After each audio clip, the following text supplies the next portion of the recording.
여러분 안녕하세요. 미국이 연말 금리 4.25에서 4.5%까지 본다, 이런 내용을 연준해서 이야기를 했습니다. 저는 4.5, 11월에 0.75를 다시 올릴 것 같고요. 12월에는 0.5를 올리게 된다면 4.5가 기준금리가 될 것 같습니다. 그리고 제가 누차 말씀드린 대로 미국은 경기 침체가 와 있다. 이제서야 연준의 파월 경기 침체 사실상 시인을 했다. 이런 내용이 뜨고 있습니다. 기사 내용입니다. 저는 이미 경기 침체가 시작됐다. 다녀보고 돈을 써보고 하면 모든 것을 알 수 있는 내용입니다. 저는 지금 현장 미국 캘리포니아에서 지금 현장에서 지금 다니며 실물 경제에 대한 모든 것을 지금 보면서 파악을 하고 있다. 그래서 굉장히 저는 제 자신을 칭찬하기보다는 정확하게 보고 있는 내용을 여러분들에게 말씀드리고 있기 때문에 정말 잘 맞는다, 박미가, 이런 말씀을 드리는 이유 중에 하나가 현장에서 모든 것을 보고 있기 때문이다, 이런 말씀을 드리겠습니다. 자, 기사 내용을 하나 볼까요? 드디어 제가 말씀드린 대로 한은 총재 이창용, 이게 무슨 내용이죠? 이 사람 어쩌려고 이러죠? 추경호와 함께 지금으로부터 1997년 김영삼 때 IMF 생각이 나는데, 두 사람이 역사에 인물이 되려 하는가, 이런 이야기를 들은 적이 있는데, 이제 슬슬 일찍 말을 뱉었던 이창용, 올 기준금리 연말까지 2022년 한국은 3%대로 갈 것이다. 2번 남았죠. 우리는 기준 금리를 올리는 게 0.25, 0.25를 예상했던 것 같은데 드디어 말을 바꾸기 시작했고요. 기사를 읽어보도록 하겠습니다. 이창용 한국은행 총재는 22일 전제조건 변화가 국내 물가와 성장 흐름, 외환시장에 미치는 영향을 면밀히 검토한 후 기준금리 인상폭을 결정하겠다. 이제 말을 바꿨죠. 다음 달 우리나라는 10월 12일 열리는 금융통화위원회에서 추가 빅스텝 가능성을 시사한 발언이라 이렇게 풀이되고 있다, 이런 내용입니다. 명동은행 회관에서 열린 비상거시경제금융회의 이후 기자들과 만나 지난 수개월 동안 말씀드린 0.25%포인트 인상 포워드 가이던스는 전제 조건이었다. 말을 바꾼 거죠. 전제 조건은 무슨, 지가 다짐을 하지 않았습니까? 우리나라는 별 이상이 있다 하더라도 올 연말까지 기준금리는 3%만 유지를 하겠다. 여러 가지 이유를 댔죠. 그 뜻대로 되지 않을 것이다. 저는 유튜브를 통해서 누차 여러 번에 걸쳐 말씀을 드렸습니다. 자, 이창용 총재가 언급한 달라지는 전제 조건은 미 연준의 긴축 속도다. 미 연준은 20에서 21일 열린 연방공개시장위원회에서 기준금리를 종전 2.25에서 2.5에서 3.0, 3.25로 0.75포인트를 인상했다. 이 정도도 예상을 못하는 사람이 어떻게 한국은행 총재일까요? 저같이 아무런 경제에 관련이 없는 사람도 이미 말씀드린 대로 올 연말까지 4.5를 예상을 한 거는 3월, 4월, 5월, 6월, 7월, 8월까지도 계속해서 반복해서 말씀을 드렸습니다. 그런데 미국이 금리 인상을 이 정도로 할 것이다 생각을 못했다. 정말 한심하기 짝이 없는 사람이 이창용 총재라 생각을 하고요. 미국에서 어떤 공부를 하고 왔다가 뽑혀서 대한민국의 하는 총재가 되는지 모르겠다, 이런 말씀을 드릴 수 있을 것 같습니다. 미국의 기준금리 예측을 이렇게 엉터리로 했다. 이것은 정말 이제 하는 총재를 그만둬야 하는 사람이지 않나 저는 그렇게 보고 있습니다. 자, 시장에서는 미 연준이 11월에도 0.75포인트 금리 인상에 나서 연말 기준금리를 4.5%로 올리고 내년에도 금리 인상에 나설 것이란 전망을 내놨습니다. 이것을 예측하지 못하다니 어떻게 한국은행 총재를 하고 있는지 저는 도무지 알 수가 없다. 이렇게 말씀을 드리겠습니다.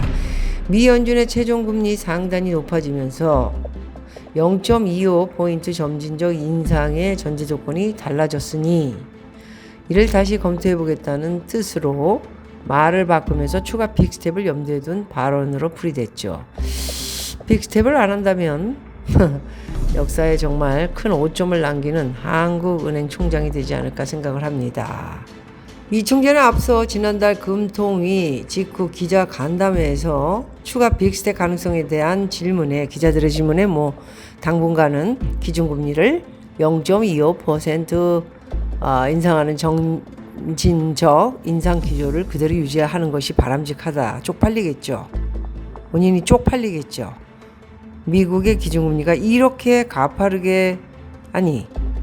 가파르다는 것보다는 인플레이션을 잡지 못할 거라는 예상도 못하고 올릴 것이라는 예상도 못하는 이런 사람, 이런 작자가 지금 자존심도 있고 하니까 0.25를 고수하고 싶지만 큰일 나거든요. 그러니까 이렇게 말을 바꾸면서 이제는 한은이 예상하고 있는 경로를 벗어난 충격이 벌써 왔다 얘들아. 충격이 오면 원칙적으로 빅스텝을 고려할 수는 있지만 지금 상황으로서는 고려하지 않고 있다. 이를 바꿔 말하면 향후 추가 빅스텝 가능성도 배제할 수 없다. 말을 이런 식으로 참 정말 배운 사람들이 아주 얍삽해요. 예? 정말 이런 사람들은 바로 잘라버려야 된다 저는 생각을 합니다. 국민들을 위해서는 일을 크게 벌릴 것 같은 그런 생각이 들고요. 자, 한국은행이 국민연금과 통화스와프를 체결하는 것에 대해서는 구체적인 사실을 발표할 단계는 아니고 협의 중인 것으로 부인하지 않겠다. 협의 중인 거. 국민연금과 통화스와프를 체결하는 게 뭐가 중요한가요? 국민연금이 미국인가요? 미국 바이든 정권에서 달러를 통화 스와프를 해준다는 말인가요? 이거는 액션과 국민을 속여먹기 위한 멘트일 뿐이다라는 것을 여러분 염두에 두시고 정신 차리시라는 말씀을 드리겠습니다. 기획재정부와도 같이 상의해야 하는 문제가 되기 때문에 조만간 협의돼 발표 나지 않겠다. 괜히 통화 스와프 이런 멘트를 날려서 기사화를 만들고 국민들이 통화 스와프가 되나보다. 어리석은 자들이 국민이기 때문에 속여먹기 좋죠. 그래서 기사화를 만든 것이다. 저는 그렇게 보고 있습니다.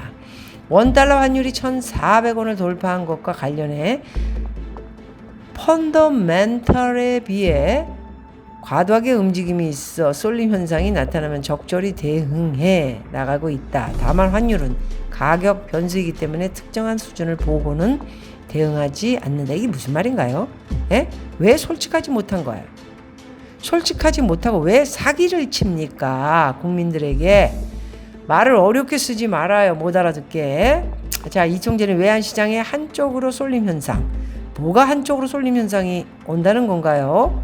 예? 대한민국이 싫어서 이제 외국인들이 다 빠져나가고 무역 적자에 경상수지 적자 그리고 수입은 어마어마하게 많은 대한민국 그죠? 그러다 보니 돈은 벌리는 건 한 푼도 없고 수입은 많아지면서 수입은 그대로지 않습니까? 필요한 사람들은 그대로 찾는 것이 수입 물품이기 때문에 달러가 높은 대로 지불을 해야 됩니다. 그럼 어떻게 되나요? 이거는 완전히 계속해서 우리나라는 적자를 볼 수밖에 없다.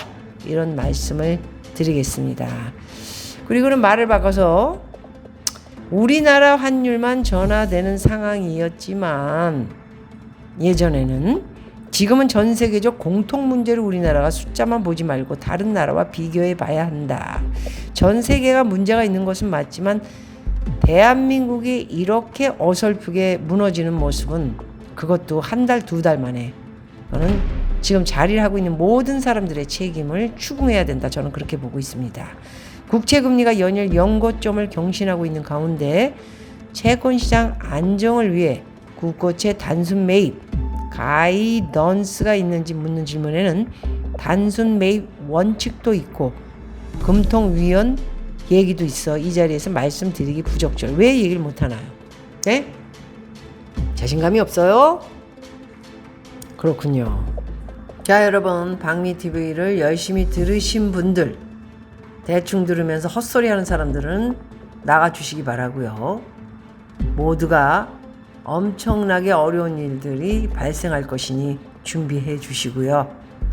말씀드린 대로 큰 뚝이 무너지면 걷잡을 수 없는 일들로 넘어간다는 말씀을 또 한번 드리겠습니다.